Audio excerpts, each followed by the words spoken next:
ಒತ್ತಡದ ಬದುಕು, ಪೌಷ್ಟಿಕ ಆಹಾರದ ಕೊರತೆಯಿಂದ ಶುಗರ್, ಬಿಪಿ, ಬೊಜ್ಜು, ಗ್ಯಾಸ್ಟ್ರಿಕ್ ನಂತಹ ಆರೋಗ್ಯ ಸಮಸ್ಯೆ. ಹೆಚ್ಚು ಪೋಷಕಾಂಶಯುಕ್ತ ಆಹಾರ ಮತ್ತು ಸಿರಿಧಾನ್ಯಗಳೇ ಇದಕ್ಕೆ ಪರಿಹಾರ. ಮಿಲೆಕ್ಸ್ ಚೂರ್ಣಂ ಇಂದಿನ ವೇಗದ ಬದುಕಿಗೆ ಪುರಾತನ ಪೋಷಣೆಯ ಶಕ್ತಿ. ಇದು ಸಿರಿಧಾನ್ಯ, ಡ್ರೈ ಫ್ರೂಟ್ಸ್, ಮೊಳಕೆ ಕಾಳುಗಳು, ಧಾನ್ಯಗಳು ಹಾಗೂ ಸೀಡ್ಸ್ ಇಂದ ಸಮೃದ್ಧವಾಗಿದೆ. ಬನ್ನಿ ಮತ್ತೆ ಸಾಂಪ್ರದಾಯಿಕ ಸಿರಿಧಾನ್ಯಗಳಿಗೆ ಹಿಂದಿರುಗೋಣ. ಆರ್ಡರ್ ಮಾಡಲು ಲಿಂಕ್ ಡಿಸ್ಕ್ರಿಪ್ಷನ್ ಮತ್ತು ಪಿನ್ ಕಾಮೆಂಟ್ ನಲ್ಲಿದೆ.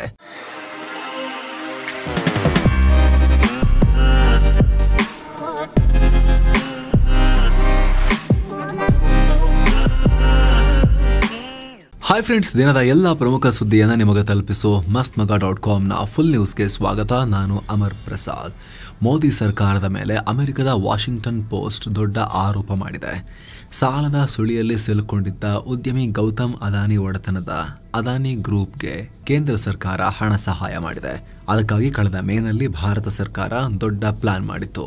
ಅದಾನಿ ಬಿಸ್ನೆಸ್ನಲ್ಲಿ ಬರೋಬ್ಬರಿ $3.9 ಬಿಲಿಯನ್ ಹೂಡಿಕೆ ಮಾಡೋಕೆ LICಗೆ ಸರ್ಕಾರ ನಿರ್ದೇಶನ ಕೊಟ್ಟಿತ್ತು. ಅದರಂತೆ LIC ಅಷ್ಟು ದೊಡ್ಡ ಮೊತ್ತದ ಹೂಡಿಕೆಯನ್ನ ಅದಾನಿ ಗ್ರೂಪ್ ಮೇಲೆ ಮಾಡ್ತು ಅಂತ ವಾಷಿಂಗ್ಟನ್ ಪೋಸ್ಟ್ ರಿಪೋರ್ಟ್ ಮಾಡಿದೆ, ಆರೋಪಗಳನ್ನು ಮಾಡಿ. ಇದರ ಪ್ರಕಾರ ಕಳೆದ ವರ್ಷ ಸೋಲಾರ್ ಟೆಂಡರ್ಗಾಗಿ ಅದಾನಿ ಭಾರತದ ಅಧಿಕಾರಿಗಳಿಗೆ $2,000 ಕೋಟಿ ಲಂಚ ಕೊಟ್ಟಿದ್ದಾರೆ ಅಂತ ಅಮೆರಿಕ ಆರೋಪ ಮಾಡಿತ್ತು. ಆಗ ಗೌತಮ್ ಅದಾನಿಗೆ ಭಾರೀ ಸಂಕಷ್ಟ ಎದುರಾಗಿತ್ತು. ಇದರಿಂದ ಇವರ ಬಿಸ್ನೆಸ್ಗೆ ಅಮೆರಿಕ ಮತ್ತು ಯುರೋಪ್ನ ಯಾವುದೇ ಬ್ಯಾಂಕುಗಳು ಸಾಲ ಕೊಡೋಕೆ ಮನಸ್ಸು ಮಾಡ್ತಾ ಇರಲಿಲ್ಲ. ಆಗ ಸಾಲಗಳಿಂದ ಒದ್ದಾಡ್ತಾ ಇದ್ದ ಅದಾನಿ ಮೇಲೆ $3.9 ಬಿಲಿಯನ್ ಹಣ ಇನ್ವೆಸ್ಟ್ ಮಾಡಿ ಅಂತ ಸರ್ಕಾರದ ಅಧಿಕಾರಿಗಳು, ಭಾರತ ಸರ್ಕಾರದ ಅಧಿಕಾರಿಗಳು LICಗೆ ಹೇಳಿದ್ರು. ಮೇ ತಿಂಗಳಲ್ಲಿ $585 ಮಿಲಿಯನ್ ಹಣ ಅದಾನಿ ಪೋರ್ಟ್ಸ್ಗೆ ಅಗತ್ಯ ಇತ್ತು. ಹಳೆ ಸಾಲ ಕ್ಲಿಯರ್ ಮಾಡಬೇಕಾಗಿತ್ತು. ನಂತರ ಆ ಇಡೀ ಸಾಲವನ್ನ LIC ದುಡ್ಡು ಹಾಕಿ ಅದನ್ನ ಪೂರೈಸಿತು ಅಂತ ಆರೋಪ ಮಾಡಿದೆ ವಾಷಿಂಗ್ಟನ್ ಪೋಸ್ಟ್. ಇದನ್ನ ಟೀಕಾಕಾರರು ತೀವ್ರವಾಗಿ ವಿರೋಧಿಸಿದ್ರು. ಈ ರೀತಿ LICಯಲ್ಲಿದ್ದ ದುಡ್ಡು, ಜನಸಾಮಾನ್ಯರ ದುಡ್ಡನ್ನ ದುರುಪಯೋಗ ಪಡಿಸಿಕೊಳ್ಳಲಾಗ್ತಾ ಇದೆ ಅಂತ ಹೇಳಿ ಟೀಕಾಕಾರರು ಆಕ್ರೋಶ ಹೊರಹಾಕಿದ್ರು. ಕೇವಲ ಇಷ್ಟು ಮಾತ್ರವಲ್ಲ, ಕೇಂದ್ರ ಸರ್ಕಾರ ನಾನಾ ರೀತಿಯಲ್ಲಿ ಟ್ಯಾಕ್ಸ್ ಪೇಯರ್ಗಳ ಹಣ ಬಳಸಿಕೊಂಡು ಅದಾನಿಗೆ ಸಹಾಯ ಮಾಡಿದೆ. ಯಾಕಂದ್ರೆ ಅದಾನಿ ಭಾರತದ ಪ್ರಮುಖ ಉದ್ಯಮಿ, ರಾಜಕಾರಣಿಗಳಿಗೆ ಹತ್ತಿರವಾಗಿರೋ ಬಿಲಿಯನೇರ್. ಸೊ ಭಾರತದ ಆರ್ಥಿಕ ಬೆಳವಣಿಗೆಗೆ ಕೇಂದ್ರ ಸರ್ಕಾರ ಅದಾನಿ ಬಿಸ್ನೆಸ್ ಬಹಳ ಮುಖ್ಯ ಅಂತ ಪರಿಗಣಿಸುತ್ತೆ ಅಂತ ರಿಪೋರ್ಟ್ನಲ್ಲಿ ಉಲ್ಲೇಖ ಮಾಡಲಾಗಿದೆ. ಕೆಲವೊಂದಷ್ಟು ಘಟನೆಗಳನ್ನು ಉಲ್ಲೇಖಿಸಿ ಸೀರಿಯಸ್ ಚಾರ್ಜಸ್ ಅನ್ನ, ಆರೋಪಗಳನ್ನ ಮೋದಿ ಸರ್ಕಾರದ ಮೇಲೆ ಮಾಡಿದೆ. ಜೊತೆಗೆ ಭಾರತದ ಮೋದಿ ಸರ್ಕಾರ ಯಾವತ್ತೂ ಅದಾನಿಗೆ ಸಪೋರ್ಟ್ ಮಾಡುತ್ತೆ, ಅದಕ್ಕೆ ಸ್ವಲ್ಪನೂ ಹಾನಿಯಾಗೋಕೆ ಬಿಡಲ್ಲ ಅಂತ ಮುಂಬೈ ಮೂಲದ ಆರ್ಥಿಕ ತಜ್ಞರೊಬ್ಬರು ಕೊಟ್ಟಿರೋ ಹೇಳಿಕೆಯನ್ನ ಕೂಡ ಸೇರಿಸಿದ್ದಾರೆ ರಿಪೋರ್ಟ್ನಲ್ಲಿ. ಭಾರತದ ಹಣಕಾಸು ಸೇವೆಗಳ ಇಲಾಖೆಯಿಂದ ಪಡೆದ ದಾಖಲೆ, ಅದಾನಿ ಗ್ರೂಪ್ನ ಫಿನಾನ್ಸಸ್ ಬಗ್ಗೆ ಗೊತ್ತಿರೋ ಮಾಜಿ ಅಧಿಕಾರಿಗಳು ಮತ್ತು ಬ್ಯಾಂಕರ್ಸ್ ಜೊತೆಗೆ ನಡೆದ ಸಂದರ್ಶನಗಳ ಆಧಾರದ ಮೇಲೆ ವಾಷಿಂಗ್ಟನ್ ಪೋಸ್ಟ್ ಕೊರಾಬೊರೇಟ್ ಮಾಡಿ ಈ ರಿಪೋರ್ಟ್ ಅನ್ನ ಮಾಡಿದೆ. ಈ ವರದಿಗೆ ಅದಾನಿ ಗ್ರೂಪ್ ಪ್ರತಿಕ್ರಿಯಿಸಿದೆ. LIC ಫಂಡ್ ಮಾಡೋಕೆ ಕೇಂದ್ರ ಸರ್ಕಾರ ನಿರ್ದೇಶಿಸಿತ್ತು ಅನ್ನೋ ಆರೋಪವನ್ನ ತಳ್ಳಿ ಹಾಕಿದೆ. LIC ಕೇವಲ ಅದಾನಿ ಮೇಲೆ ಮಾತ್ರ ಇನ್ವೆಸ್ಟ್ ಮಾಡಲ್ಲ, ಹಲವು ಇತರ ಕಂಪನಿಗಳ ಮೇಲೂ ಕೂಡ ಹೂಡಿಕೆ ಮಾಡ್ತಾ ಇದೆ. ಅದಾನಿ ಕಂಪನಿಗಳ ಮೇಲೆ ಮಾಡಿರೋ ಹೂಡಿಕೆಯಿಂದ LICಗೆ ರಿಟರ್ನ್ಸ್ ಸಿಕ್ಕಿದೆ, ಪ್ರಾಫಿಟ್ ಆಗಿದೆ. ಇಲ್ಲಿ ಪೊಲಿಟಿಕಲ್ ಫೇವರಿಟಿಸಮ್ ಅನ್ನೋದು ಏನೂ ಇಲ್ಲ. ಮೋದಿ ಅವರು ಪ್ರಧಾನಿ ಆಗೋಕ್ಕೂ ಮುಂಚೆನೆ ಅದಾನಿ ಬೆಳೆದಿತ್ತು ಕಂಪನಿ ಅಂತ ಹೇಳಿದೆ. ಇತ್ತ LIC ಕೂಡ ಇದನ್ನ ಸುಳ್ಳು ಅಂತ ರಿಜೆಕ್ಟ್ ಮಾಡಿದೆ. ಎಲ್ಲ ಹೂಡಿಕೆಗಳು ಮತ್ತು ನಿರ್ಧಾರಗಳನ್ನ LIC ತಗೊಳುತ್ತೆ. ಅದಾನಿ ಕಂಪನಿಗಳ ಮೇಲೆ ಹಣ ಹಾಕಬೇಕು ಅಂತ ಹೇಳಿ ಯಾವುದೇ ನಿರ್ದೇಶನದ ಆಧಾರದ ಮೇಲೆ ನಾವು ಪ್ಲಾನ್ ಮಾಡಿಲ್ಲ. LICಯ ರೆಪ್ಯುಟೇಷನ್ ಹಾಳು ಮಾಡೋಕೆ ಈ ರಿಪೋರ್ಟ್ ಮಾಡಲಾಗಿದೆ. ಇವೆಲ್ಲ ಆಧಾರ ರಹಿತ ಅಂತ ಹೇಳಿದೆ. ಇದು ಭಾರತದ ಒಳಗಡೆ ಈ ತರದೊಂದು ರಿಪೋರ್ಟ್ ಬಂದಾಗ ಏನಾಗುತ್ತೆ, ಅದು ನಡೀತಾ ಇದೆ. ಈಗ ಕಾಂಗ್ರೆಸ್ ಪಾರ್ಟಿ ರಿಯಾಕ್ಟ್ ಮಾಡಿದೆ. ಪಾರ್ಲಿಮೆಂಟ್ನ ಪಬ್ಲಿಕ್ ಅಕೌಂಟ್ಸ್ ಕಮಿಟಿಯಿಂದ LIC ಬಗ್ಗೆ ತನಿಖೆ ಆಗಬೇಕು ಅಂತ ಕಾಂಗ್ರೆಸ್ ಪಾರ್ಟಿ ಆಗ್ರಹ ಮಾಡಿದೆ. ಈ ವರದಿಗೆ ಸಂಬಂಧಪಟ್ಟಂತೆ ಸರ್ಕಾರದ ಕಡೆಯಿಂದ ಅಫಿಷಿಯಲ್ ಆಗಿ ಈ ಫುಲ್ ನ್ಯೂಸ್ ರೆಕಾರ್ಡ್ ಆಗೋ ಕ್ಷಣದವರೆಗೂ ಯಾವುದೇ ಪ್ರತಿಕ್ರಿಯೆ ಬಂದಿರಲಿಲ್ಲ. ಅತಿ ಶೀಘ್ರದಲ್ಲಿ ಪ್ರತಿಕ್ರಿಯೆ ಬರುವ ನಿರೀಕ್ಷೆ ಕೂಡ ಇದೆ. ಭಾರತ ಮತ್ತು ಅಮೆರಿಕ ನಡುವೆ ಟ್ರೇಡ್ ವಾರ್ಗೆ ಸಂಬಂಧಪಟ್ಟಂತೆ ಹಾಗೂ ಹಲವು ವಿಚಾರಗಳಿಗೆ ಸಂಬಂಧಪಟ್ಟಂತೆ ಸಿಕ್ಕಾಪಟ್ಟೆ ಎಳೆದಾಟ ನಡೀತಿರೋ ಟೈಮಲ್ಲಿ, ಅದರಲ್ಲೂ ಕೂಡ ಟ್ರಂಪ್ ಮತ್ತು ಮೋದಿ ನಡುವೆ ಅಬ್ಕಿ ಬಾರ್ ಟ್ರಂಪ್ ಸರ್ಕಾರ, ಹೌಡಿ ಮೋಡಿ ಅದೆಲ್ಲ ಹಳಿಸಿರೋ ಸಂದರ್ಭದಲ್ಲಿ ಅಮೆರಿಕನ್ ಪತ್ರಿಕೆಯಿಂದ ಬಂದಿರೋ ಈ ಆರೋಪ ಗಮನ ಸೆಳೀತಾ ಇದೆ ಸಿಕ್ಕಾಪಟ್ಟೆ. ನೋಡಬೇಕು ಸರ್ಕಾರ ಇದಕ್ಕೆ ಏನು ಹೇಳುತ್ತೆ ಅಂತ. ಇನ್ನು ಸ್ನೇಹಿತರೆ, ಇನ್ನೂ ಸಬ್ಸ್ಕ್ರೈಬ್ ಮಾಡದೇ ಇರೋ ಪ್ರೀತಿಯ ವೀಕ್ಷಕರಲ್ಲಿ ಏನು ಮನವಿ ಅಂತ ಹೇಳಿದ್ರೆ, ದಯವಿಟ್ಟು ವಿಡಿಯೋ ಕೆಳಗಿರೋ ಸಬ್ಸ್ಕ್ರೈಬ್ ಬಟನ್ ಮೇಲೆ ಕ್ಲಿಕ್ ಮಾಡಿ, ಹಾಗೆ ಪಕ್ಕದ ಬೆಲ್ ಐಕಾನ್ ಮೇಲೆ ಕ್ಲಿಕ್ ಮಾಡೋದನ್ನ ಯಾವುದೇ ಕಾರಣಕ್ಕೂ ಮರಿಬೇಡಿ ಅಂತ. ಬನ್ನಿ ಕಂಟಿನ್ಯೂ ಮಾಡೋಣ. ಇನ್ನು ಭಾರತ ಮತ್ತು ಆಸ್ಟ್ರೇಲಿಯಾ ವಿರುದ್ಧದ 3 ಮ್ಯಾಚ್ಗಳ ಸರಣಿಯಲ್ಲಿ ಸೋತ್ ಹೋದ್ರೂ ಕೂಡ ಕಡೆ ಮ್ಯಾಚ್ನಲ್ಲಿ ಸಮಾಧಾನಕರ ಬಹುಮಾನವನ್ನ ಭಾರತ ಪಡೆದಿದೆ, ಗೆದ್ದಿದೆ. ಮೊದಲೆರಡು ಮ್ಯಾಚ್ನಲ್ಲಿ ಹಂಗ್ ಸೋತಿರೋ ಟೀಮ್ ಇದೇನಾ ಅನ್ನೋ ರೀತಿಯಲ್ಲಿ ಪವರ್ಫುಲ್ ಆಗಿ ಗೆದ್ದಿದೆ. ಕ್ಲೀನ್ ಸ್ವೀಪ್ ಅವಮಾನದಿಂದ ಪಾರಾಗಿದೆ. ಟಾಸ್ ಗೆದ್ದ ಆಸ್ಟ್ರೇಲಿಯಾ ಮೊದಲು ಬ್ಯಾಟಿಂಗ್ ಆಯ್ಕೆ ಮಾಡಿಕೊಳ್ತು. 46.4 ಓವರ್ಗಳಲ್ಲಿ 236 ರನ್ ಗಳಿಸಿ ಆಲ್ಔಟ್ ಆಗಿ ಸಾಧಾರಣ ಗುರಿಯನ್ನ ಕೊಟ್ಟಿತ್ತು. ಭಾರತೀಯ ವೇಗಿ ಹರ್ಷಿತ್ ರಾಣಾ ಆಸಿಗಳ 4 ವಿಕೆಟ್ ಕಬಳಿಸಿ ಮಿಂಚಿದ್ರು. ಇನ್ನು ಆಸೀಸ್ ಗುರಿಯನ್ನ ಬೆನ್ನತ್ತಿದ ಟೀಂ ಇಂಡಿಯಾ ಮೊದಲು ರೋಹಿತ್ ಶರ್ಮಾ ಮತ್ತು ಶುಭ್ಮನ್ ಗಿಲ್ರನ್ನ ಕಣಕ್ಕಿಳಿಸಿತು. ಆರಂಭದಲ್ಲಿ ಆಘಾತ ಅನುಭವಿಸಿ ನಾಯಕ ಶುಭ್ಮನ್ ಗಿಲ್ 24 ರನ್ಗೆ ಹೇಸಲ್ವುಡ್ಗೆ ವಿಕೆಟ್ ಒಪ್ಪಿಸಿದ್ರು. ಅದಾದ್ಮೇಲೆ ರೋಹಿತ್ ಶರ್ಮಾ ಮತ್ತು ವಿರಾಟ್ ಕೊಹ್ಲಿ ಜೊತೆಯಾಟದಲ್ಲಿ ಗೆಲುವಿನ ದಡಕ್ಕೆ ತಗೊಂಡೋಗ್ಬಿಟ್ರು. ರೋಹಿತ್ ಶರ್ಮಾ 125 ಬಾಲ್ಗೆ 121 ರನ್ ಗಳಿಸಿ ಶತಕ ಸಿಡಿಸಿ ಮಿಂಚಿದ್ರು. ವಿರಾಟ್ ಕೊಹ್ಲಿ 81 ಬಾಲ್ನಲ್ಲಿ 74 ರನ್ ಗಳಿಸಿ ಆಮೇಲೆ ವಿಕೆಟೇ ಹೋಗಿಲ್ಲ. ಟೀಂ ಇಂಡಿಯಾ ಬರೀ 38.3 ಓವರ್ಗಳಲ್ಲಿ 1 ವಿಕೆಟ್ ನಷ್ಟಕ್ಕೆ 237 ರನ್ ಗಳಿಸಿ ಆಸಿಗಳನ್ನ ಕಟ್ಟಹಾಕುವಲ್ಲಿ ಯಶಸ್ವಿಯಾದರು. ರೋಹಿತ್ ಶರ್ಮಾ ಪಂದ್ಯಶ್ರೇಷ್ಠ ಮತ್ತು ಸರಣಿ ಶ್ರೇಷ್ಠ ಎರಡೂ ಪ್ರಶಸ್ತಿಗಳಿಗೆ ಪಾತ್ರರಾದರು. ಇನ್ನು ಶತಕ ಸಿಡಿಸಿದ ಮಾಜಿ ನಾಯಕ ರೋಹಿತ್ ಶರ್ಮಾ ಆಸಿಗಳ ನೆಲದಲ್ಲಿ ಹೊಸ ದಾಖಲೆ ಬರೆದಿದ್ದಾರೆ. ಆಸ್ಟ್ರೇಲಿಯಾ ವಿರುದ್ಧದ ಏಕದಿನ ಕ್ರಿಕೆಟ್ ಪಂದ್ಯಗಳಲ್ಲಿ 2,500 ರನ್ ಕಂಪ್ಲೀಟ್ ಮಾಡಿದ್ದಾರೆ. ಹಾಗೆ ಏಕದಿನ ಪಂದ್ಯಗಳಲ್ಲಿ 100 ಕ್ಯಾಚ್ ಪೂರ್ಣಗೊಳಿಸಿದ 7ನೇ ಭಾರತೀಯ ಕ್ರಿಕೆಟಿಗ ಅಂತ ಕೂಡ ಕರೆಸಿಕೊಂಡಿದ್ದಾರೆ. ಅಷ್ಟು ಮಾತ್ರ ಅಲ್ಲ, ಆಸ್ಟ್ರೇಲಿಯಾದಲ್ಲಿ ಅತಿ ಹೆಚ್ಚು ಶತಕಗಳನ್ನ ಬಾರಿಸಿದ ಪ್ರವಾಸಿ ಬ್ಯಾಟರ್ ಅಂತ ಕೂಡ ಕರೆಸಿಕೊಂಡಿದ್ದಾರೆ. ವಿರಾಟ್ ಕೊಹ್ಲಿ ದಾಖಲೆಯನ್ನ ಕೂಡ ಮುರಿದಿದ್ದಾರೆ. ಇತ್ತ ಕೊಹ್ಲಿ ಏಕದಿನ ಕ್ರಿಕೆಟ್ನಲ್ಲಿ ಅತಿ ಹೆಚ್ಚು ರನ್ ಗಳಿಸಿದ ವಿಶ್ವದ 2ನೇ ನಾಯಕನಾಗಿ ಹೊರಹೊಮ್ಮಿದ್ದಾರೆ. 14,325 ರನ್ ಗಳಿಸಿ ಶ್ರೀಲಂಕಾದ ಕ್ರಿಕೆಟರ್ ಲೆಜೆಂಡರಿ ಪ್ಲೇಯರ್ ಕುಮಾರ್ ಸಂಗಕಾರರನ್ನ ಹಿಂದಿಕ್ಕಿದ್ದಾರೆ. ಅವರು 14,234 ರನ್ ಗಳಿಸಿದ್ರು. ಇನ್ನು ಏಕದಿನ ಕ್ರಿಕೆಟ್ ಗುರಿ ಬೆನ್ನಟ್ಟುವಾಗ ಅತಿ ಹೆಚ್ಚು ಬಾರಿ 50ಕ್ಕೂ ಅಧಿಕ ರನ್ಸ್ ಹೊಡೆದ ದಾಖಲೆ ಹೊಂದಿದ್ದ ಸಚಿನ್ ತೆಂಡೂಲ್ಕರ್ ದಾಖಲೆಯನ್ನ ಕೂಡ ಕೊಹ್ಲಿ ಬ್ರೇಕ್ ಮಾಡಿದ್ದಾರೆ. ಏಕದಿನ ಅಂತಾರಾಷ್ಟ್ರೀಯ ಕ್ರಿಕೆಟ್ನಲ್ಲಿ ಗುರಿ ಬೆನ್ನಟ್ಟುವಾಗ ಕೊಹ್ಲಿ 70ಕ್ಕೂ ಅಧಿಕ ಬಾರಿ 50ಕ್ಕೂ ಅಧಿಕ ರನ್ ಬಾರಿಸಿ ಟಾಪ್ ಸ್ಥಾನಕ್ಕೆ ಏರಿದ್ದಾರೆ. ಚೇಸಿಂಗ್ ಮಾಸ್ಟರ್ ಅನ್ನೋ ಏನು ಕಿರೀಟ ಇತ್ತು, ಅದು ಗರಿ ಇನ್ನೊಂದು ಆ್ಯಡ್ ಆಗಿದೆ. ಈ ಹಿಂದೆ 69 ಬಾರಿ ಸಾಧನೆ ಮಾಡಿರೋ ತೆಂಡೂಲ್ಕರ್ ಈ ಪಟ್ಟಿಯಲ್ಲಿ 2ನೇ ಸ್ಥಾನದಲ್ಲಿದ್ದರೆ, ಅದೇ ರೋಹಿತ್ ಶರ್ಮಾ ಅವರು 55 ಬಾರಿ ಈ ಸಾಧನೆ ಮಾಡಿ 3ನೇ ಸ್ಥಾನದಲ್ಲಿದ್ದಾರೆ. ಜೊತೆಗೆ ಅಂತಾರಾಷ್ಟ್ರೀಯ ಏಕದಿನ ಹಾಗೂ T20 ಕ್ರಿಕೆಟ್ ಎರಡೂ ಮಾದರಿಗಳಿಂದ ಅತಿ ಹೆಚ್ಚು ರನ್ ಸಿಡಿಸಿದ್ದ ಸಚಿನ್ ತೆಂಡೂಲ್ಕರ್ ಅವರ ದಾಖಲೆಯನ್ನು ಕೂಡ ಬ್ರೇಕ್ ಮಾಡಿದ್ದಾರೆ. ಈ ಎರಡೂ ಮಾದರಿಯಲ್ಲಿ ಸಚಿನ್ 18,436 ರನ್ ಕಲೆ ಹಾಕಿದ್ರೆ ವಿರಾಟ್ ಕೊಹ್ಲಿ 18,437 ರನ್ ಕಲೆ ಹಾಕಿ ಇಲ್ಲೂ ಅಗ್ರ ಸ್ಥಾನ ತಲುಪಿದ್ದಾರೆ. ಕಳೆದ ಹಲವು ದಿನಗಳಿಂದ ಕರ್ನಾಟಕದ ಎಲ್ಲಾ ಕಡೆ ಭಾರಿ ಮಳೆಯಾಗ್ತಿದೆ. ಈ ನಡುವೆ ಬಂಗಾಳ ಕೊಲ್ಲಿಯಲ್ಲಿ ವಾಯುಭಾರ ಕುಸಿದು ಭೀಕರ ಚಂಡಮಾರುತವೊಂದು ಸೃಷ್ಟಿಯಾಗಿದೆ. ಇದಕ್ಕೆ ಮೋಂಥಾ ಚಂಡಮಾರುತ ಅಂತ ಹೆಸರಿಡಲಾಗಿದೆ. ಮೋಂಥಾ ಅಂತ ಥಾಯ್ಲ್ಯಾಂಡ್ ಕೊಟ್ಟಿರೋ ಹೆಸರಿದು. ಇದರ ಅರ್ಥ ಸುಂದರವಾದ ಹೂವು ಅಂತ. ಈ ಸುಂದರವಾದ ಹೂವು ಅಕ್ಟೋಬರ್ 27ನೇ ತಾರೀಕು ಚಂಡಮಾರುತವಾಗಿ ಅಪ್ಪಳಿಸುವ ಸಾಧ್ಯತೆ ಇದೆ. ಗಾಳಿ ಪ್ರತಿ ಗಂಟೆಗೆ 65ರಿಂದ 74 ಕಿಲೋಮೀಟರ್ ವೇಗದಲ್ಲಿ ಬೀಸುತ್ತೆ ಅಂತ ಹವಾಮಾನ ಇಲಾಖೆ ಹೇಳಿದೆ. ಹೀಗಾಗಿ ಆಂಧ್ರ ಪ್ರದೇಶ, ಒಡಿಶಾ, ತಮಿಳುನಾಡು ಮತ್ತು ಪಶ್ಚಿಮ ಬಂಗಾಳದಲ್ಲಿ ವಿಪರೀತ ಮಳೆ ಸುರಿಯೋ ಸಾಧ್ಯತೆ ಇದೆ. ಮುಂದಿನ 2 ದಿನಗಳ ಕಾಲ ಭಾರಿ ಮಳೆ ಆಗಬಹುದು ಅಂತ ಹವಾಮಾನ ಇಲಾಖೆ ಆರೆಂಜ್ ಅಲರ್ಟ್ ಕೊಟ್ಟಿದೆ. ಹೀಗಾಗಿ ಆಂಧ್ರ ಮತ್ತು ಒಡಿಶಾ ಹೈ ಅಲರ್ಟ್ ನಲ್ಲಿವೆ. ಮೀನುಗಾರರಿಗೆ ಸಮುದ್ರಕ್ಕೆ ಇಳಿಯದಂತೆ ಎಚ್ಚರಿಕೆ ಕೊಡಲಾಗಿದೆ. ಅಕ್ಟೋಬರ್ 26ರಿಂದ 29ನೇ ತಾರೀಕಿನವರೆಗೆ ಮೀನುಗಾರಿಕೆ ನಡೆಸಬೇಡಿ ಅಂತ ಅಡ್ವೈಸ್ ಮಾಡಿದೆ. ಇದರ ಪ್ರಭಾವ ಇತ್ತ ಕರ್ನಾಟಕದಲ್ಲೂ ಬೀರುತ್ತೆ. ಅಕ್ಟೋಬರ್ 27ನೇ ತಾರೀಕು ಕರಾವಳಿ ಜಿಲ್ಲೆಗಳಿಗೆ ಆರೆಂಜ್ ಅಲರ್ಟ್ ಕೊಡಲಾಗಿದೆ. ದಕ್ಷಿಣ ಕನ್ನಡ, ಉಡುಪಿ, ಮಡಿಕೇರಿ, ಸಕಲೇಶಪುರ, ಉತ್ತರ ಕರ್ನಾಟಕದ ಕೆಲ ಭಾಗದಲ್ಲಿ ಮಳೆಯಾಗುತ್ತೆ. ಬೆಂಗಳೂರಿನಲ್ಲೂ ಕೂಡ ಮೋಡ ಮುಸುಕಿದ ವಾತಾವರಣ ಇರಲಿದ್ದು ಅಲ್ಲಲ್ಲಿ ಮಳೆಯಾಗುವ ನಿರೀಕ್ಷೆ ಇದೆ. ಇನ್ನು ಕರ್ನಾಟಕದಲ್ಲಿ ಮಳೆ ಮುಂದುವರೆದಿದ್ದು ಕರಾವಳಿ ಭಾಗ ಮತ್ತು ರಾಯಚೂರು ಜಿಲ್ಲೆಯಲ್ಲಿ ಭಾರೀ ಮಳೆಯಾಗಿದೆ. ಕಳೆದ 24 ಗಂಟೆಗಳಲ್ಲಿ ಉತ್ತರ ಕನ್ನಡ ಜಿಲ್ಲೆಯ ಅಂಕೋಲ ತಾಲೂಕಿನ ಹಾರವಾಡ ಅನ್ನೋ ಕಡೆ ಅತಿ ಹೆಚ್ಚು 80 ಮಿಲಿಮೀಟರ್ ಮಳೆಯಾಗಿದೆ. ಏನೋ ರಾಜ್ಯ ಕಾಂಗ್ರೆಸ್ನಲ್ಲಿ ನವೆಂಬರ್ ಕ್ರಾಂತಿ, ಅಧಿಕಾರ ಹಂಚಿಕೆ, ಸಂಪುಟ ಪುನರಚನೆ ವಿಚಾರ ಜೋರಾಗಿ ಚರ್ಚೆಯಾಗ್ತಿರೋ ಹೊತ್ತಲ್ಲಿ ಕಂದಾಯ ಮಂತ್ರಿ ಕೃಷ್ಣ ಬೈರೇಗೌಡ ಅಚ್ಚರಿಯ ಹೇಳಿಕೆ ಕೊಟ್ಟಿದ್ದಾರೆ. ಸಚಿವ ಸ್ಥಾನ ತ್ಯಾಗಕ್ಕೆ ಸಿದ್ಧ ಅಂತ ಹೇಳಿದ್ದಾರೆ. ಪಕ್ಷ ನನಗೆ ಎಲ್ಲವನ್ನ ಕೊಟ್ಟಿದೆ, ಅರ್ಹತೆಗೂ ಮೀರಿ ಅವಕಾಶ ನೀಡಿದೆ. ನನ್ನನ್ನು ಗುರುತಿಸಿ ಸಾಕಷ್ಟು ಅವಕಾಶಗಳನ್ನ ಕೊಟ್ಟಿರೋದಕ್ಕೆ ನಾನು ಪಕ್ಷಕ್ಕೆ ಆಭಾರಿಯಾಗಿದ್ದೇನೆ. ಸಚಿವ ಸ್ಥಾನದ ತ್ಯಾಗಕ್ಕೂ ಸಿದ್ಧ ಅಂತ ಹೇಳಿದ್ದಾರೆ. ರಾಜ್ಯ ರಾಜಕೀಯದಲ್ಲಿ ಅದರಲ್ಲೂ ಕೂಡ ಆಡಳಿತಾರೂಢ ಕಾಂಗ್ರೆಸ್ನಲ್ಲಿ ಆಂತರಿಕ ತಿಕ್ಕಾಟ ತೀವ್ರವಾಗ್ತಿರೋ ನಡುವೆ ಈ ಹೇಳಿಕೆ ಕುತೂಹಲಕ್ಕೆ ಕಾರಣ ಆಗಿದೆ. ಇನ್ನು ನಮ್ಮ ಫಾದರ್ ಸಿದ್ದರಾಮಯ್ಯ ಅವರು ರಾಜಕೀಯ ಜೀವನದ ಕೊನೆಗಾಲದಲ್ಲಿದ್ದಾರೆ. ಅವರ ಸ್ಥಾನವನ್ನು ಸತೀಶ್ ಜಾರಕಿಹೊಳಿ ನಿಭಾಯಿಸುತ್ತಾರೆ ಅಂತ ಸಿಎಂ ಪುತ್ರ ಯತೀಂದ್ರ ಹೇಳಿಕೆ ಕೊಟ್ಟಿದ್ರು. ಈ ಹೇಳಿಕೆಗೆ ಸಿಎಂ ಸಿದ್ದರಾಮಯ್ಯ ಪ್ರತಿಕ್ರಿಯೆ ಕೊಟ್ಟಿದ್ದಾರೆ. ನನ್ನ ಮಗನ ಹೇಳಿಕೆಯನ್ನು ತಿರುಚಲಾಗಿದೆ ಎಂದಿದ್ದಾರೆ. ಈ ಹೇಳಿಕೆ ಬಗ್ಗೆ ಯತೀಂದ್ರ ಬಳಿಯೇ ಕೇಳಿದೆ. ಅವರು ಕೇವಲ ಸಿದ್ಧಾಂತಗಳ ಬಗ್ಗೆ ಮಾತ್ರ ಮಾತನಾಡಿದ್ದು, ಈಗ ಸಿಎಂ ಆಗಬೇಕು ಅಂತ ನಾನೆಲ್ಲೂ ಹೇಳಿಲ್ಲ ಅಂತ ಯತೀಂದ್ರ ನನಗೆ ಹೇಳಿದ್ರು ಅಂತ ಸಿಎಂ ತಮ್ಮ ಪುತ್ರನ ಕುರಿತು ಹೇಳಿಕೆಯನ್ನ ಈಗ ಬಿಡುಗಡೆ ಮಾಡಿದ್ದಾರೆ. ಇಲ್ಲೊಂದು ಸಣ್ಣ ಕುತೂಹಲ ಅಷ್ಟೇ, ಸಿದ್ದರಾಮಯ್ಯನವರು ಮಗನ ಹತ್ರ ಹೆಂಗೆ ಕೇಳಿರ್ಬೋದು ಅಂತ ಹೇಳಿ. ಮಗನೇ ಇದು ಹಿಂಗೆ ಹೇಳಿದ್ಯಾ ಅಂತ ನಿಧಾನಕ್ಕೆ ಕೇಳಿರ್ತಾರ ಪ್ರೀತಿಯಿಂದ, ಅಥವಾ ಸಿದ್ದರಾಮಯ್ಯನವ್ರದ್ದು ರೆಗ್ಯುಲರ್ ಸ್ಟೈಲ್ ಇದೆಯಲ್ಲ, ಆ ಸ್ಟೈಲ್ನಲ್ಲಿ ಕೇಳಿದಾರ ಗೊತ್ತಿಲ್ಲ. ಏನೋ ಬೆಂಗಳೂರಲ್ಲಿ ಸಿಲಿಂಡರ್ ಸ್ಫೋಟಗೊಂಡು ಮನೆಯೊಂದು ನೆಲಸಮವಾಗಿದೆ. ಘಟನೆ KR ಪುರಂನ ತ್ರಿವೇಣಿ ನಗರದಲ್ಲಿ ನಡೆದಿದ್ದು ಒಬ್ಬ ವ್ಯಕ್ತಿ ಮೃತಪಟ್ಟಿದ್ದಾರೆ, 3 ಗಂಭೀರವಾಗಿ ಗಾಯಗೊಂಡಿದ್ದಾರೆ.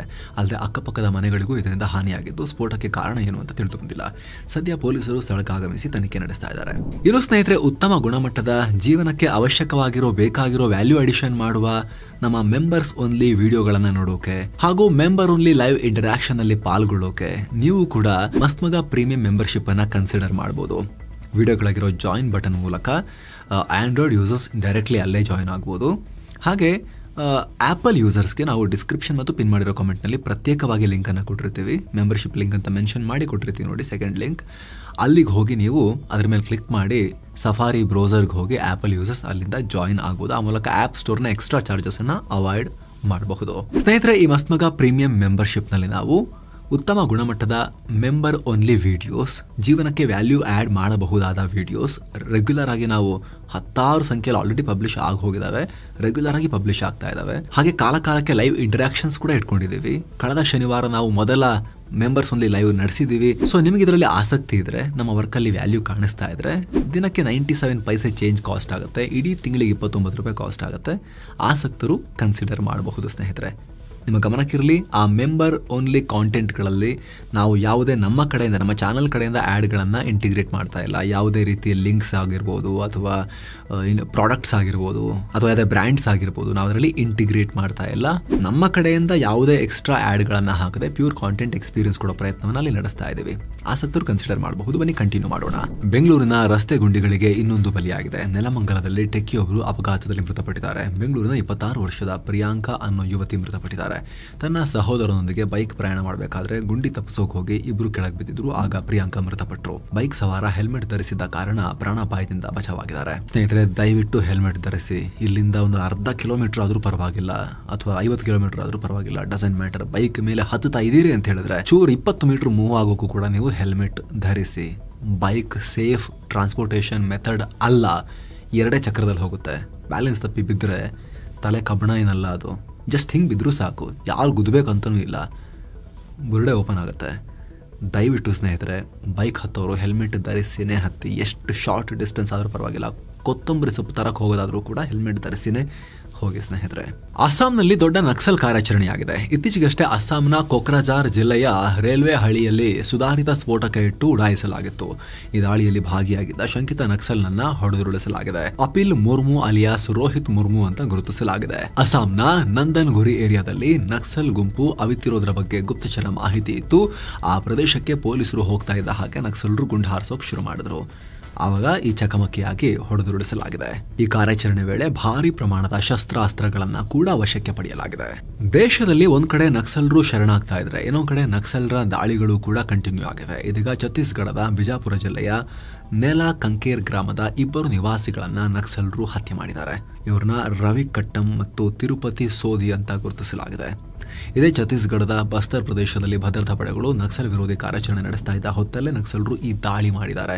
ಮುಗಿತು ನಕ್ಸಲಿಸಂ ಎಂಡ್ ಆಯ್ತು ಅನ್ನೋ ಅಷ್ಟರಲ್ಲಿ, ಇಲ್ಲ ನಾವಿದೀವಿ, ಇನ್ನೂ ಗಟ್ಟಿಮುಟ್ಟಾಗಿದ್ದೀವಿ ಅಂತ ಹೇಳಿ ತೋರಿಸೋಕೆ ಈ ರೀತಿ ದಾಳಿಗಳನ್ನ ಮಾಡಿ ಸಾಬೀತು ಮಾಡ್ತಾ ಇದ್ದಾರೆ. ಏನೋ ದಿವಂಗತ ಬಾಲಿವುಡ್ ನಟ ಸುಶಾಂತ್ ಸಿಂಗ್ ರಜಪೂತ್ರ ಸಾವಿನ ಕೇಸ್ನ ತನಿಖೆಯನ್ನ ಸಿಬಿಐ ಕ್ಲೋಸ್ ಮಾಡಿ, ಇದು ಸುಶಾಂತ್ ಸಿಂಗ್ ರಜಪೂತ್ ಅವರು ಅವರೇ ತಮ್ಮ ಜೀವವನ್ನ ಅವರೇ ಕೊನೆಗೊಳಿಸಿಕೊಂಡಿರೋದು ಅಂತ ಹೇಳಿ ರಿಪೋರ್ಟ್ ಕೊಟ್ಟಿತ್ತು.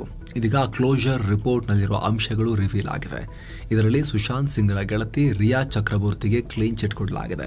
ಸುಶಾಂತ್ ಸಿಂಗ್ರ ಈ ನಿರ್ಧಾರದ ಹಿಂದೆ ಅವರ ಗೆಳತಿ ರಿಯಾ ಚಕ್ರವರ್ತಿ ಯಾವುದೇ ಪ್ರಚೋದನೆ, ಬೆದರಿಕೆ ಕೊಟ್ಟಿಲ್ಲ. ಅವರಿಂದ ಹಣಕಾಸಿನ ದುರುಪಯೋಗ ಕೂಡ ಆಗಿಲ್ಲ.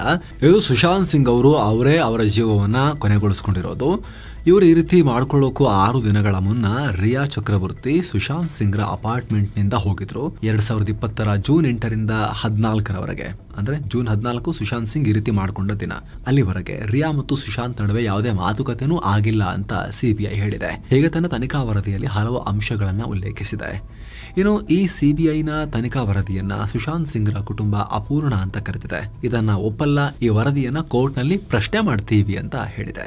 ಏನೋ ಕೇರಳದ ಶಬರಿಮಲೆ ಚಿನ್ನ ಕಳ್ಳತನ ಪ್ರಕರಣದಲ್ಲಿ ಬಳ್ಳಾರಿ ಹೆಸರು ಕೂಡ ತಳಕು ಹಾಕೊಂಡಿದೆ. ಆರೋಪಿ ಪೊಟ್ಟಿ ಉನ್ನಿ ಕೃಷ್ಣನ್ ಕದ್ದ ಚಿನ್ನವನ್ನ ಬಳ್ಳಾರಿಯ ಜ್ಯುವೆಲರಿ ಶಾಪ್ ನಲ್ಲಿ ಮಾರಲಾಗಿದೆ ಅನ್ನೋ ಆರೋಪ. ಈ ಸಂಬಂಧ ಜಿಲ್ಲೆಯ ರುದ್ದಂ ಅನ್ನೋ ಚಿನ್ನದ ಅಂಗಡಿ ಮಾಲೀಕನ ವಿಚಾರಣೆ ನಡೆಸಲಾಗಿದೆ. ಅಲ್ಲದೆ ಆತನಿಂದ 476 ಗ್ರಾಂ ಚಿನ್ನದ ನಾಣ್ಯಗಳನ್ನ ವಶಕ್ಕೆ ಪಡೆಯಲಾಗಿದೆ. ಇಷ್ಟಲ್ಲದೆ ಬೆಂಗಳೂರಲ್ಲಿರೋ ಆರೋಪಿ ಪೊಟ್ಟಿ ನಿವಾಸದಲ್ಲಿ ಚಿನ್ನದ ಗಟ್ಟಿ ಮತ್ತು 2 ಲಕ್ಷ ಕ್ಯಾಶ್ ಪತ್ತೆಯಾಗಿದೆ. ಇದಕ್ಕೆ ಸಂಬಂಧಪಟ್ಟ ದಾಖಲೆಗಳು ಪೊಲೀಸರಿಗೆ ಸಿಕ್ಕಿದೆ. ಇದರ ಬಗ್ಗೆ ಕೇರಳದ ವಿಶೇಷ ತನಿಖಾ ತಂಡ ಇನ್ನಷ್ಟು ಮಾಹಿತಿ ಕಲೆ ಹಾಕ್ತಾ ಇದೆ. ದೇಶದಲ್ಲಿ ಬಸ್ ಬಳಿಕ ಈಗ ಟ್ರೈನಿಗೆ ಬೆಂಕಿ ಬಿದ್ದಿದೆ. ಅಮೃತ್ಸರದಿಂದ ಸಹರ್ಸಾಗೆ ಹೊರಟಿದ್ದ ರೈಲಿಗೆ ಬಿಹಾರದ ಸೋನ್ಬರ್ಸಾ ಸ್ಟೇಷನ್ ಹತ್ರ ಬೆಂಕಿ ಹತ್ಕೊಂಡ್ಬಿಡ್ತು. ಪರಿಣಾಮ ಒಬ್ಬ ವ್ಯಕ್ತಿ ಗಾಯಗೊಂಡಿದ್ದಾರೆ. ಅದೃಷ್ಟವಶಾತ್ ಯಾರ ಪ್ರಾಣ ಹೋಗಿಲ್ಲ. ಕೂಡಲೇ ರೈಲ್ವೆ ಅಧಿಕಾರಿಗಳು ಎಚ್ಚೆತ್ತು ಸ್ಟೇಷನ್ ಹತ್ರ ಇದ್ದಿದ್ರಿಂದ ನೀರಿನ ವ್ಯವಸ್ಥೆ ಕೂಡ ಇದ್ದಿದ್ರಿಂದ ಬೆಂಕಿಯನ್ನ ಕೂಡಲೇ ನಂದಿಸಿದ್ರು. ಬೆಂಕಿ ಆರಿಸುವ ವ್ಯವಸ್ಥೆ ಇರುತ್ತೆ ಸ್ಟೇಷನ್ಸ್ ಅಲ್ಲಿ, ಹಾಗಾಗಿ ಬೇಗ ನಂದಿಸೋಕೆ ಸಾಧ್ಯ ಆಯಿತು. ಯಾವುದೇ ಪ್ರಯಾಣಿಕರ ಜೀವ ಹಾನಿಯಾಗದಂತೆ ನೋಡಿಕೊಳ್ಳಲಾಯಿತು. ಬೆಂಕಿ ಹತ್ತಿದ್ದ ಬೋಗಿಯನ್ನು ಬೇರ್ಪಡಿಸಿ ರೈಲು ಸಹರ್ಸಾ ಸ್ಟೇಷನ್ಗೆ ತಲುಪಿತು. ಗಲ್ಫ್ ಕಂಟ್ರೀಸ್ ಅಲ್ಲಿ, ಅದರಲ್ಲೂ ಕೂಡ ಸೌದಿ ಅರೇಬಿಯಾದಲ್ಲಿ ಈಗ ಕಫಲ ಸಿಸ್ಟಮ್ ತೆಗಿತಾ ಇದ್ದಾರೆ. ಆದ್ರೆ ಇದಕ್ಕಿಂತ ಮುಂಚೆ ಇತ್ತಲ್ಲ, ಇಲ್ಲಿವರೆಗೂ ಕೂಡ ಇತ್ತಲ್ಲ. ಬಹಳ ಭಾರತೀಯರಿಗೆ ಸಮಸ್ಯೆ ಆಗ್ತಿದೆ ಅನ್ನೋದ್ರ ಬಗ್ಗೆ ನಾವು ಈ ರಿಪೋರ್ಟ್ ಅಲ್ಲೂ ಕೂಡ ಮಾಹಿತಿ ಕೊಟ್ಟಿದ್ವಲ್ಲ ಸ್ನೇಹಿತರೆ. ಈಗ ನೋಡಿ, ಉತ್ತರ ಪ್ರದೇಶ ಮೂಲದ ವ್ಯಕ್ತಿಯೊಬ್ಬನನ್ನ ಅಲ್ಲಿ ಒತ್ತೆಯಾಳಾಗಿ ಇಟ್ಕೊಳ್ಳಲಾಗಿದೆ ಅನ್ನೋ ವಿಚಾರ ಸೋಷಿಯಲ್ ಮೀಡಿಯಾದಲ್ಲಿ ವೈರಲ್ ಆಗಿತ್ತಲ್ಲ ಬಹಳ. ಈಗ ಆ ವ್ಯಕ್ತಿನೇ ವಿಡಿಯೋ ಮಾಡಿ, ನನ್ನ ಊರು ಅಲಹಾಬಾದ್, ನಾನೀಗ ಸೌದಿಯಲ್ಲಿದ್ದೀನಿ, ನನ್ನ ಪಾಸ್ಪೋರ್ಟ್ ಕಿತ್ಕೊಂಡಿದ್ದಾರೆ, ಕೇಳಿದ್ರೆ ಮುಗಿಸ್ಬಿಡ್ತೀವಿ ಅಂತ ಹೇಳಿ ಹೆದರಿಸ್ತಾ ಇದ್ದಾರೆ, ನನ್ನ ತಾಯಿ ಹತ್ರ ನಾನು ಹೋಗಬೇಕು ಅಂತ ಅತ್ತು ಬಿಟ್ಟಿದ್ದಾನೆ. ಈ ಬಗ್ಗೆ ಸೌದಿಯಲ್ಲಿನ ಭಾರತೀಯ ರಾಯಭಾರ ಕಚೇರಿ ತನಿಖೆ ನಡೆಸೋಕೆ ಮುಂದಾಗಿದೆ. ಅಲ್ಲದೆ ಆತನ ಕುಟುಂಬದವರು ಅಥವಾ ಆತನ ಮಾಹಿತಿ ತಿಳಿದವರು ತಮ್ಮನ್ನು ಸಂಪರ್ಕಿಸಬೇಕು ಅಂತ ಹೇಳಿದೆ. ಆ ವ್ಯಕ್ತಿ ಯಾವ ಭಾಗದಲ್ಲಿದ್ದಾರೆ ಸೌದಿಯಲ್ಲಿ ಇನ್ನಷ್ಟೇ ಸ್ಪಷ್ಟವಾಗಬೇಕು. ಆದರೆ ಸೌದಿ ಪೊಲೀಸರು ಮಾತ್ರ ಇದೆಲ್ಲ ಆಧಾರರಹಿತ ಆರೋಪ ಅಂತ ಸದ್ಯಕ್ಕೆ ತಳ್ಳಿ ಹಾಕಿದ್ದಾರೆ. ಇನ್ನು ಬಾಲಿವುಡ್ನ ಹಿರಿಯ ನಟ ಸತೀಶ್ ಶಾ ನಿಧನರಾಗಿದ್ದಾರೆ. ಮೂತ್ರಪಿಂಡ ವೈಫಲ್ಯದಿಂದ ಬಳಲ್ತಾ ಇದ್ರು. ಮುಂಬೈನ ಹಿಂದೂಜಾ ಆಸ್ಪತ್ರೆಯಲ್ಲಿ ಕೊನೆಯುಸಿರೆಳೆದಿದ್ದಾರೆ. ತಮ್ಮ ಹಾಸ್ಯ ನಟನೆಯಿಂದ ಮನ್ನಣೆ ಗಳಿಸಿದ್ರು, ವಿಶೇಷವಾಗಿ ಸಾರಾಭಾಯ್ ಹೊಸ ಸಾರಾಭಾಯ್ ಸಿನಿಮಾದಿಂದ. ಐಸಿಸಿ ಮಹಿಳಾ ವಿಶ್ವಕಪ್ ಸಲುವಾಗಿ ಮಧ್ಯಪ್ರದೇಶದ ಇಂದೋರ್ಗೆ ಬಂದಿರೋ ಆಸ್ಟ್ರೇಲಿಯಾದ ಮಹಿಳಾ ಕ್ರಿಕೆಟಿಗರಿಗೆ ಲೈಂಗಿಕ ಕಿರುಕುಳ ಕೊಡಲಾಗಿದೆ ಅನ್ನೋ ಆರೋಪ ಕೇಳಿಬಂದಿದೆ. ಗುರುವಾರ ಬೆಳಗ್ಗೆ ಹೋಟೆಲ್ನಿಂದ ಕೆಫೆಗೆ ತೆರಳುತ್ತಾ ಇದ್ದ 2 ಮಹಿಳಾ ಪ್ಲೇಯರ್ಗಳನ್ನು ಮೋಟಾರ್ ಸೈಕಲ್ನಲ್ಲಿ ಬಂದು ನುಗ್ಗಿ ವ್ಯಕ್ತಿಯೊಬ್ಬ ಹಿಂಬಾಲಿಸಿ ಬಂದು ಕಿರುಕುಳ ಕೊಟ್ಟು ಓಡಿ ಹೋಗಿದ್ದಾನೆ ಅನ್ನೋ ಆರೋಪ. ಈಗ ಆ ವ್ಯಕ್ತಿಯನ್ನು ಕೂಡ ಅರೆಸ್ಟ್ ಮಾಡಲಾಗಿದೆ. ಈತನನ್ನ ಅಕೀಲ್ ಖಾನ್ ಅಂತ ಗುರುತಿಸಲಾಗಿದೆ. ಈ ವ್ಯಕ್ತಿ ಬಗ್ಗೆ ಪೊಲೀಸರು ಕೂಡ ಮಾಹಿತಿ ಕೊಟ್ಟಿದ್ದಾರೆ. ಈತನಿಗೆ ಕ್ರಿಮಿನಲ್ ಹಿನ್ನೆಲೆ ಇದೆ. ಮಹಿಳಾ ಆಟಗಾರರ ಬಳಿ ಬಂದು ಬೈಕ್ ಸ್ಲೋ ಮಾಡಿ ಅನುಚಿತವಾಗಿ ವರ್ತಿಸಿ ಅವ್ರನ್ನ ಟಚ್ ಮಾಡಿದ್ದಾನೆ. ಈ ಬಗ್ಗೆ ತನಿಖೆ ನಡೆಸ್ತಾ ಇದ್ದೀವಿ ಅಂತ ಹೇಳಿದ್ದಾರೆ. ಈತ ಆಸ್ಟ್ರೇಲಿಯಾದ ಕ್ರಿಕೆಟ್ ಆಸ್ಟ್ರೇಲಿಯಾ ಕೂಡ ರಿಯಾಕ್ಟ್ ಮಾಡಿದೆ. ನಮ್ಮ 2 ಮಹಿಳಾ ಆಟಗಾರರಿಗೆ ಲೈಂಗಿಕ ಕಿರುಕುಳ ಕೊಡಲಾಗಿದೆ, ಟಚ್ ಮಾಡಲಾಗಿದೆ. ಈ ಘಟನೆ ಬಗ್ಗೆ ಪೊಲೀಸರಿಗೆ ದೂರು ಕೊಟ್ಟಿದ್ದು ತನಿಖೆ ನಡೆಸ್ತಾ ಇದ್ದಾರೆ ಅಂತ ಹೇಳಿದ್ದಾರೆ. ಬಿಸಿಸಿಐ ಈ ಘಟನೆಗೆ ಖಂಡನೆ ವ್ಯಕ್ತಪಡಿಸಿದೆ. ದುರದೃಷ್ಟಕರ, ಇದು ದೇಶಕ್ಕೆ ಅಪಖ್ಯಾತಿ ತರುತ್ತೆ ಈ ರೀತಿಯ ವರ್ತನೆ ಅಂತ ಹೇಳಿದೆ. ನಿಜ ಕೂಡ ಹೌದು. ಅತಿಥಿ ದೇವೋ ಭವ ಅಂತ ಹೇಳೋ ರಾಷ್ಟ್ರದಲ್ಲಿ ಆ ರೀತಿ ಜನನೂ ಇದ್ದಾರೆ, ಇಂಥ ವಿಕೃತರು ಕೂಡ ಇದ್ದಾರೆ. ಇಂಥವರಿಂದ ಮರ್ಯಾದೆ ಹೋಗುತ್ತೆ ದೇಶದ್ದು ಅಷ್ಟೇ. ಸೊ ಫ್ರೆಂಡ್ಸ್, ಇದಾಗಿತ್ತು ಇವತ್ತಿನ ಫುಲ್ ನ್ಯೂಸ್. ನಾವು ಕೊಯ್ದಿಲ್ಲ, ಎಳೆದಿಲ್ಲ, ಕಿರ್ಚಾಡಿಲ್ಲ, ಬರೀ ಸುದ್ದಿಯ ರೀತಿಯಲ್ಲಿ ತಲುಪಿಸುವ ಪ್ರಯತ್ನ ಮಾಡಿದ್ದೀವಿ. ನಮ್ಮ ಈ ಪ್ರಯತ್ನ ನಿಮಗೆ ಇಷ್ಟ ಆಗ್ತಾ ಇದ್ರೆ ನೀವು ಸಬ್ಸ್ಕ್ರೈಬ್ ಮಾಡ್ಬೋದು ಸ್ನೇಹಿತರೆ. ಹಾಗೆ ಆಗಲೇ ಹೇಳಿದ್ವಲ್ಲ, ಮಸ್ತ್ ಮಗ ಪ್ರೀಮಿಯಂ ಮೆಂಬರ್ಶಿಪ್ ಲಾಂಚ್ ಆಗಿದೆ. ದಿನಕ್ಕೆ ₹1 ಕಮ್ಮಿ ಕಾಸ್ಟ್ ಆಗುತ್ತೆ, 97 ಪೈಸೆ ಚೇಂಜ್ ಕಾಸ್ಟ್ ಆಗುತ್ತೆ.